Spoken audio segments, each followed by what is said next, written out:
নমস্কার। আজকে বলবো মকর রাশি নিয়ে। মকর রাশির অগস্ট মাসটা কেমন যাবে। এই সপ্তাহে বা এই মাসটা কিন্তু দেবাদিদেব মহাদেবের মাস। আপনার সেকেন্ড হাউসে কিন্তু শনি বক্রীয় অবস্থায় রয়েছে। আপনাকে খাবার দাবার ব্যাপারে বা কোনো জিনিস পানীয়র ব্যাপারে আপনাকে অনেক বুঝে শুনে খাবার দাবার করতে হবে। কোনো কারণে আপনার হয়তো যে স্পাইসি খাবার খেতে ইচ্ছা হবে, দাঁতের প্রবলেম আসতে পারে এবং আপনি হয়তো যে ধরনের খাবার খান সেই ধরনের খাবার চেঞ্জ হয়ে আপনার মধ্যে একটা উগ্র খাবার খাওয়ার প্রতি ইন্টারেস্ট বাড়বে। কোনো কারণে আপনার প্রতিবেশীর সাথে পড়োশির সাথে কোনো বাদ বিবাদে জড়িয়ে পড়তে পারেন। আপনার যেহেতু ফিফথ হাউসে মঙ্গল ও গুরু জুতি হয়ে বসে আছে, আপনি যদি এই সময় কোনো ছোটোখাটো ইনভেস্ট করেন তাহলে সেখান থেকে আপনি লাভবান হতে পারেন।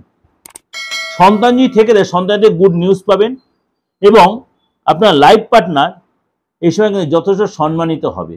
আপনার লাইফ পার্টনার যদি প্রেম করে থাকেন বা আপনি বিবাহিত হন, যদি আপনার লাইফ পার্টনার যথেষ্ট সময় সম্মানিত হবে। ইন ডিটেল যাওয়ার আগে গ্রহ রাশির সিচুয়েশনে চলুন জেনে নিই। 5 তারিখে বুধ কিন্তু বক্রী অবস্থা সিংহ রাশিতেই থাকবে। সেই বুধ 22 তারিখে সিংহ রাশি ছেড়ে কর্ক রাশিতে যাবে। অর্থাৎ সারাটা মাসে মোটামুটি সিংহ রাশিতে থাকতে মাসের থার্ড উইকে সে সিংহ রাশি ছেড়ে কর্ক রাশিতে বক্রী অবস্থায় যাচ্ছে। রবি 15 তারিখ পর্যন্ত থাকছে কর্ক রাশিতে, 16 আগস্ট চলে কর্ক থেকে সিংহ রাশিতে। মঙ্গল 25 তারিখ পর্যন্ত থাকবে আপনার বৃষ রাশিতে, গুরুর সাথে জুতি তৈরি হয়ে 26 তারিখে চলে যাবে মিথুন রাশিতে। শুক্র সিংহ রাশিতে থাকবে 24 তারিখ পর্যন্ত, 25 তারিখে যাবে সিংহ ছেড়ে কন্যা রাশিতে। এই যে মেজর ট্রানজিট, এটার উপরেই কিন্তু আমাদের সারাটা মাস কেমন যাবে। দেবাদিদেব মহাদেবের মাস, সুতরাং আপনার প্রত্যেকে কিছু না কিছু উপাচার করবেন, অবশ্যই করুন। দেখবেন যে আপনার সেটা দেবাদিদেব মহাদেব আপনার জন্য কতটা সুইটেবল। অনেক সময় অনেকে স্যুট করে না, তার জন্য কি করবেন, নিজে অবশ্যই কষ্ট কনসাল্ট করে নেবেন। মনে করুন আপনি কনসাল্ট করবেন, আপনি হয়তো কারোর মুখের সাথে আপনার মকর রাশি তাই মেনটেন করছেন, আপনি হয়তো আপনার ডেট অফ বার্থটা জানেন না বা হাতটা কোনো সেরকম দেখাননি, তাহলে অবশ্যই আপনার ডেট অফ বার্থটা হয়তো জানা নেই, আপনি হাতটা দেখে আপনার রাশিটা জেনে নিন। তারপরে আপনি স্টেপটা ফেলতে সুবিধা হবে। বা আপনার ফ্যামিলিগত কোনো প্রবলেম আছে, আপনি রাশি লগ্ন বা আপনার হয়তো কিছু ব্যাপারটা জানতে পারছেন না, কোথাতে আপনার প্রবলেমটা আছে। বাস্তুগত নানান প্রবলেম আপনি জর্জরিত হয়ে আছেন, আইনি ঝামেলায় জর্জরিত হয়ে আছেন, আপনি ফ্যামিলিগত নানা সন্তান নিয়ে বা আপনার প্রেমিক প্রেমিকার কোনো প্রবলেম, এরকম প্রবলেম নানা কিন্তু কাউকে শেয়ার করতে পারছেন। আমি বলবো ইমিডিয়েট কোনো ভালো অ্যাস্ট্রোলজার কাছে গিয়ে অবশ্যই হাতটা দেখান। যদি ডেট অফ বার্থটা থাকে অবশ্যই দেখান, বা আদার্স যে আমাদের অ্যাস্ট্রোলজি যে আদার্স পার্ট আছে তাদের অভিজ্ঞতা, সেটার মধ্যে আপনার প্রপার বিচারটা করে দেবে। আর যদি আমার চ্যানেলটাকে ভালো লাগে অবশ্যই লাইক করবেন, সাবস্ক্রাইব করুন, বেলটা অন করে যত লোকে শেয়ার করবে। এই দিগদর্শন চ্যানেলের মতো আমার একটা চ্যানেল যে দিগদর্শন মন্ত্র, সেই চ্যানেলটা যদি সাবস্ক্রাইব করে রাখেন, প্রত্যেক সপ্তাহে সাপ্তাহিক রাশিফলের মতো এবং নানা রকম ট্রানজিট নিয়ে অনেক আলোচনা আমি সেখানেও দিই, সেটাও আপনি অনেক কিছু জানতে পারবেন। এবার চলুন ডিটেলে চলে যাই যে সারাটা মাস মকর রাশি কেমন যায়। প্রথমে বলে আর্থিক জায়গাটা। অষ্টমে যেহেতু শুক্র বুধ জুতি তৈরি করে বসে আছে, সেখানে কিন্তু আপনার এই মাসে হঠাৎ কোনো বড় প্রাপ্তি বা হঠাৎ ধনপ্রাপ্তি, আটকে থাকা অর্থ পাবেন। আপনি পৈতৃক সম্পত্তিতে আপনার লাভ হবে বা বিশেষ কোনো ব্যক্তির মাধ্যমে আপনার যোগাযোগ তৈরি হবে। এই সময় কিন্তু আপনার এই মাসটা অর্থাৎ 24 তারিখ পর্যন্ত আপনার আর্থিক জায়গাটা অনেক ডেভেলপ দেখা যাচ্ছে, মনটা বেশ চার্ম থাকবে। কিন্তু কাজের চাপে মাঝে মাঝে একটু ক্লান্তি এলো, কিন্তু অনেক বেশি আগের থেকে অনেক পজিটিভ আপনি হয়ে যাবেন। আর্থিক ফেরত যথেষ্ট ভালো দেখা যাচ্ছে। এই সময় কিন্তু কোনো পলিসি যদি কোনো ইনভেস্ট যদি করেন, সেখান থেকে কিন্তু আপনি লাভবান হবেন। ফ্যামিলি লাইফটা বলি, ফ্যামিলিতে ঘরে কোনো জিনিসপত্র কেনার ব্যাপারে, ঘরের রং বা রিনোভেট করতে খরচ হতে পারে, গাড়ি কেনার বা গাড়ি খরচার ব্যাপারে কোনো খরচ হতে পারে, এবং সন্তানের জন্য আপনার সন্তান যদি থেকে সেখানে খরচ হতে পারে, ঘরে কোনো পূজা পাঠ হতে পারে, ঘরে কোনো নতুন অনুষ্ঠান হতে পারে, কোনো মাঙ্গলিক কাজের জন্য আপনাদের ঘরে একটু অর্থ খরচ হবে। শরীর স্বাস্থ্য নিয়ে আলোচনা করি।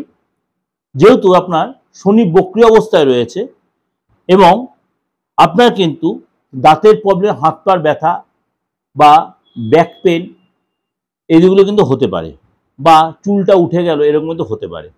মনটা বড্ড চঞ্চল থাকবে। চলে আসি আপনার চাকরির জায়গাটা। যেহেতু বিপরীত রাজযোগ তৈরি হয়েছে, মানে বুধ যেহেতু আপনার অষ্টমে বসে আছে, সুতরাং আপনাকে কিন্তু এই সপ্তাহে যথেষ্ট আপনার ডেভেলপ দেবে কাজের জায়গায়।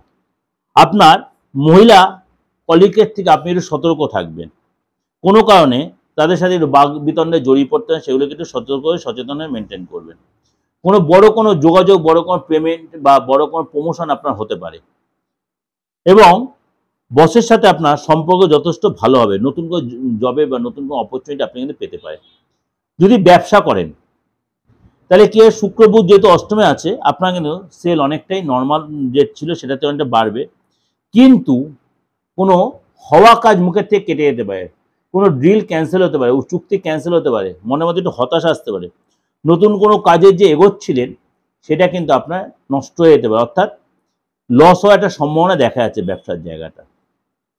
যদি আপনার সন্তান থেকে থাকে, যদি আপনি বিবাহিত সন্তান যদি থেকে থাকে, সন্তানের শরীরটা নিয়ে প্রবলেম, গলা ইএনটির প্রবলেম, সন্তান আর্থিক জায়গাটা একটু ডিস্টার্ব দেখা যাচ্ছে, বা আপনার সন্তানের জন্য আপনার আর্থিক একটু লস হবে বা সম্মান লস হবে, সন্তানের যে দুষ্টুমিটা বেড়ে যাবে, আপনার কথার অবাধ্য হবে, সে মোবাইল ঘাঁটবে বেশি, মোবাইলের মধ্যে আসক্ত হবে বেশি, মুখে বাজে ভাষা বলবে সন্তান, এবং আপনার এই সময় বা সন্তানের পেটের প্রবলেম, ইনফেকশন বা অ্যালার্জির প্রবলেম হবে, বিদ্যার ডিস্টার্ব হবে, এবং আপনার সন্তানও ডিপ্রেসড হবে, আপনিও ডিপ্রেসড হবেন।